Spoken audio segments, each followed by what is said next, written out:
L'imitation de Jésus-Christ par Thomas à Kempis, traduit par Frédéric Robert de Lamennais. Avis des éditeurs. Préface. Avis des éditeurs. Les réflexions qui accompagnent cette traduction sont une des meilleures productions de Lamennais. Elles ont une grâce, une suavité, un charme que l'auteur, au milieu de ses emportements, n'a plus guère retrouvé depuis dans les matières religieuses, et dont il a semblé perdre le secret. Ces réflexions sont devenues, pour ainsi dire, une œuvre classique, et la beauté achevée de la forme nous autorise à les faire figurer à côté des chefs-d'œuvre de la langue française. Préface. Décembre 1824. On ne connaît point l'auteur de l'imitation. Les uns l'attribuent à Thomas, à Kempis, les autres à l'abbé Gerson, et cette diversité d'opinions a été la source de longues controverses, selon nous assez inutiles. Mais il n'est point d'objet frivole pour la curiosité humaine. On a fait des recherches immenses pour découvrir le nom d'un pauvre solitaire du XIIIe siècle. Qu'est-il résulté de tant de travaux?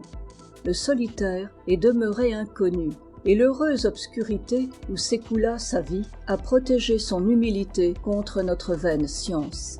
Au reste, si l'on se divise sur l'auteur, tout le monde est d'accord sur l'ouvrage. Le plus beau, dit Fontenelle, qui soit sorti de la main des hommes, puisque l'Évangile n'en vient pas. Il y a en effet quelque chose de céleste dans la simplicité de ce livre prodigieux. On croirait presque qu'un de ces purs esprits qui voient Dieu face à face soit venu expliquer sa parole et nous révéler ses secrets. On est ému profondément à l'aspect de cette douce lumière qui nourrit l'âme et la fortifie et l'échauffe sans la troubler. C'est ainsi qu'après avoir entendu Jésus-Christ lui-même, les disciples d'Emmaüs se disaient l'un à l'autre « Notre cœur n'était-il pas tout brûlant au-dedans de nous ?» lorsqu'il nous parlait dans le chemin et nous ouvrait les Écritures. On a dit que l'imitation était le livre des parfaits.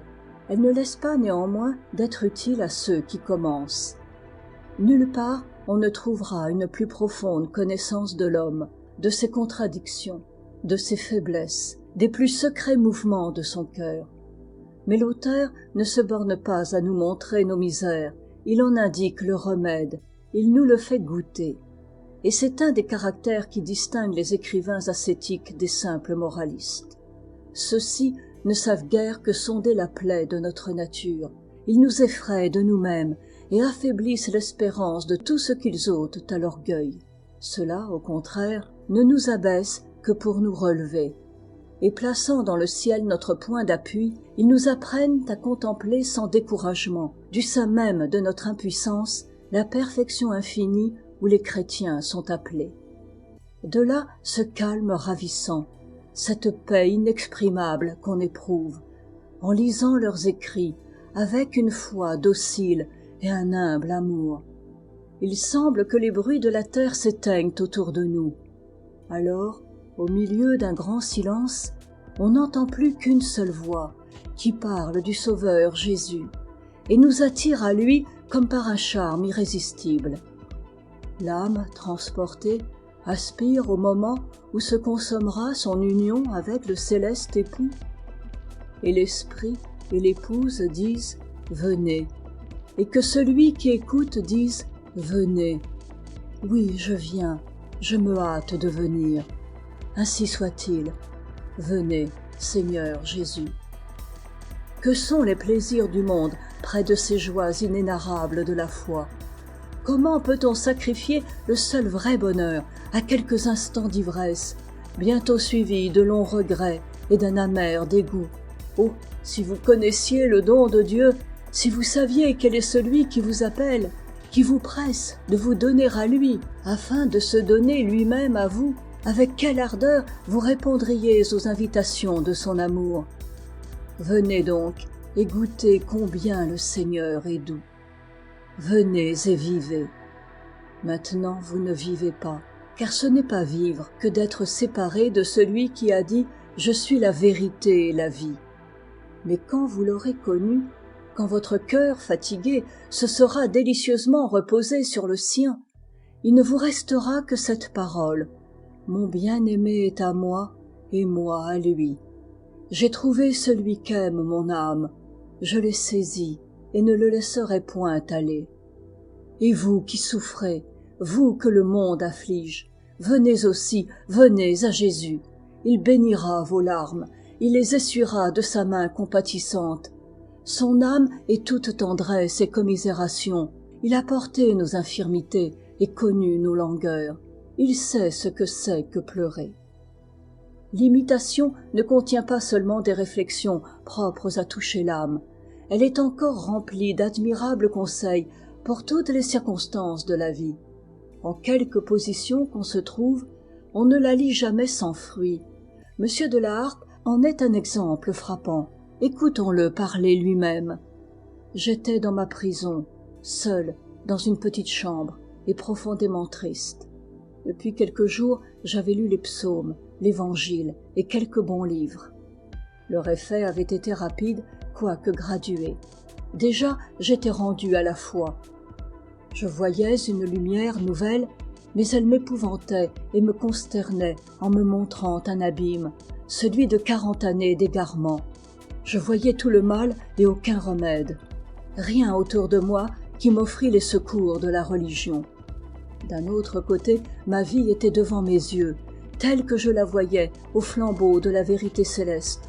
Et de l'autre, la mort que j'attendais tous les jours, telle qu'on la recevait alors. Le prêtre ne paraissait plus sur l'échafaud pour consoler celui qui allait mourir. Il n'y montait plus que pour mourir lui-même. Plein de ces désolantes idées, mon cœur était abattu et s'adressait tout bas à Dieu que je venais de retrouver et qu'à peine connaissais-je encore. Je lui disais: que dois-je faire? Que vais-je devenir? J'avais sur une table l'imitation, et l'on m'avait dit que dans cet excellent livre, je trouverais souvent la réponse à mes pensées. Je l'ouvre au hasard et je tombe en l'ouvrant sur ces paroles: me voici, mon fils, je viens à vous parce que vous m'avez invoqué. Je n'en lus pas davantage. L'impression subite que j'éprouvais est au-dessus de toute expression. Il ne m'est pas plus possible de la rendre que de l'oublier. Je tombais, la face contre terre, baigné de larmes, étouffé de sanglots, jetant des cris et des paroles entrecoupées. Je sentais mon cœur soulagé et dilaté, mais en même temps comme prêt à se fendre. Assailli d'une foule d'idées et de sentiments, je pleurais assez longtemps, sans qu'il me reste d'ailleurs d'autres souvenirs de cette situation, si ce n'est que c'est, sans aucune comparaison, ce que mon cœur a jamais senti de plus violent et de plus délicieux, et que ces mots « me voici, mon fils » ne cessaient de retentir dans mon âme et d'en ébranler puissamment toutes les facultés. Que de grâces cachées renferme un livre dont un seul passage, aussi court que simple, a pu toucher de la sorte une âme longtemps endurcie par l'orgueil philosophique. Qu'on ne s'y trompe pas, cependant. Pour produire ces vives et soudaines impressions, et même un effet vraiment salutaire, l'imitation demande un cœur préparé. On peut, jusqu'à un certain point, en sentir le charme, on peut l'admirer, sans qu'il résulte de cette stérile admiration aucun changement dans la volonté ni dans la conduite. Rien n'est utile pour le salut que ce qui repose sur l'humilité. Si vous n'êtes pas humble, ou si au moins vous ne désirez pas le devenir, la parole de Dieu tombera sur votre âme comme la rosée sur un sable aride. Ne croire que soi et n'aimer que soi est le caractère de l'orgueil. Or, privé de foi et d'amour, de quel bien l'homme est-il capable? À quoi lui peuvent servir les instructions les plus solides, les plus pressantes exhortations? Tout se perd dans le vide de son âme, ou se brise contre sa dureté. Humilions-nous, et la foi et l'amour nous seront donnés. Humilions-nous, et le salut sera le prix de la victoire que nous remporterons sur l'orgueil. Quand le Sauveur voulut montrer, pour ainsi dire, aux yeux de ses disciples la voie du ciel, que fit-il? Jésus, appelant un petit enfant, le plaça au milieu d'eux, et dit « En vérité, je vous le dis, si vous ne vous convertissez et ne devenez comme de petits enfants, vous n'entrerez point dans le royaume des cieux. » Post-scriptum. On a cru qu'il serait utile de placer à la fin des chapitres de l'imitation quelques réflexions qui en fussent comme le résumé. Elles tiendront lieu des pratiques du père Gonnelieu. Ces pratiques, qui furent écrites dans un siècle où il y avait encore de la foi dans les cœurs et de la simplicité dans les esprits, semblent être devenues insuffisantes dans des temps malheureux où le raisonnement a tout attaqué et tout corrompu. On s'est néanmoins efforcé d'atteindre, par des moyens différents, le même but que s'était proposé ce pieux écrivain, en fixant l'attention sur les principaux préceptes ou sur les plus importants conseils contenus dans chaque chapitre. Nous finirons par un mot sur les principales traductions faites dans notre langue du livre de l'imitation. La plus ancienne de celles qui méritent d'être citées a pour auteur le chancelier de Marillac et fut publiée en 1621. Cette traduction, qui se rapproche plus qu'aucune autre du texte original, a, dans son vieux langage, beaucoup de grâce et de naïveté. Il est remarquable qu'elle n'a été que rarement imitée par les traducteurs qui sont venus après. En 1662 parut celle de M. le Maître de Sacy. Elle eut un grand succès. Toutefois, ce n'est le plus souvent qu'une paraphrase élégante du texte. Le père Lallemand, qui publia la sienne en 1740, et M. Bauzet, dont la traduction fut imprimée en 1788, évitèrent ce défaut, mais laissèrent encore beaucoup à désirer. Bauzet, correct, quelquefois même élégant, manque de chaleur et d'onction. Le père Lallemand, avec plus de précision que Sacy et moins de sécheresse que Bauzet, est loin cependant d'avoir fidèlement rendu le tout ranimé et plein de sentiments l'expression souvent si hardie et si pittoresque de l'original. Du reste, l'un et l'autre s'emparèrent sans scrupule de tout ce qu'ils jugèrent bien traduit par leurs devanciers.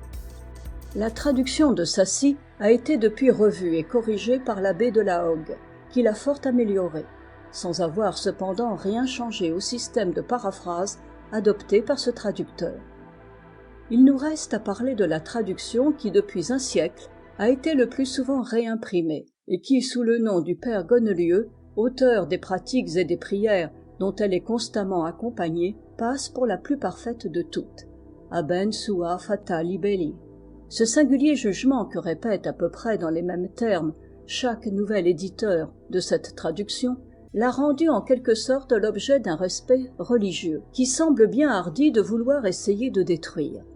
La vérité est cependant que le père Gonnelieu n'a jamais traduit l'imitation, que cette traduction, depuis si longtemps honorée d'une si grande faveur, est d'un libraire de Paris, nommé Jean Cusson, qui la fit paraître pour la première fois en 1673, et que, bien qu'elle ait été retouchée et corrigée par J.B. Cusson son fils, qui la publia de nouveau en 1712, y joignant alors pour la première fois les pratiques du père Gonnelieu, elle est en effet qu'une continuelle et faible copie de celle de Sacy, et à notre avis la plus médiocre de toutes les traductions que nous venons de citer. Quoique M. Genoud, surtout dans les deux premiers livres, les ait quelquefois corrigés heureusement, peut-être laisse-t-il encore quelque chose à désirer. Il nous a paru du moins qu'on pouvait, en conservant ce qu'il y a de bon dans les traductions anciennes, essayer de reproduire plus fidèlement quelques-unes des beautés de l'imitation. En ce genre de travail, venir le dernier est un avantage. Heureux si nous avons su en profiter pour le bien des âmes, et si nous pouvons ainsi avoir quelque petite part dans les fruits abondants que produit tous les jours ce saint livre. Fin de la section 0.